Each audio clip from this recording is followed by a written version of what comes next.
সম্মানিত দর্শক, আজকে আমরা সরাসরি মাঠে চলে আসলাম।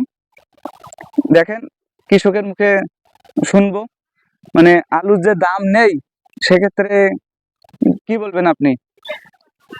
আমাদের দিনাজপুরে যা আলু ফলছে, জি। বাম্পার আলু ফলছে, কিন্তু আলুর দাম নাই। যে আলুর দাম তাতে কিন্তু কৃষকের পোষায় না। ও আর এই যে আলু যদি পাট দিয়ে তুলি, তাহলে আলু বেচেও পয়সা আটে না।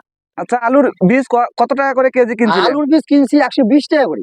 আর এখন আলুর কেজি কত? এখন আলু কেজি 10 টাকা। সেক্ষেত্রে আপনার করণীয় কি? করণীয় মানে একদমই লাভ নাই, লস। ও, তা কি আবাদ কি এখন বন্ধ করে দিবেন?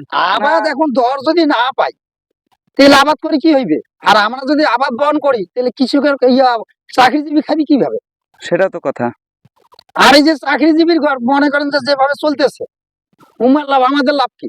হ্যাঁ, আমাদের মনে করেন যে কারেন্ট বিল, আবার মনে করেন যে সার, আবার মনে করেন যে শ্যালো চলাই ডিজেলের দাম বেশি, জি জি সারের দাম বেশি, পাইকের দাম বেশি।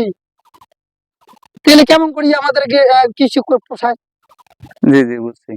তা সেক্ষেত্রে আবাদ বন্ধ করে দিতে হবে, চাকরিজীবীরা না খেয়ে মরুক। না, চাকরিজীবীরা চাকরি করি খাও।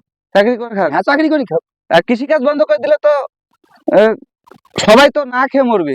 তা মনে করেন যে আমরা যদি কৃষকের ঘর যদি মনে করেন বন্ধ করে দিয়ে দেয়, তাহলে মনে করেন যে চাকরিজীবীর ঘর যখন না পাবে, সেখন তো আপনি বুঝবে। জি জি জি, ঠিক আছে দর্শক, দেখা হবে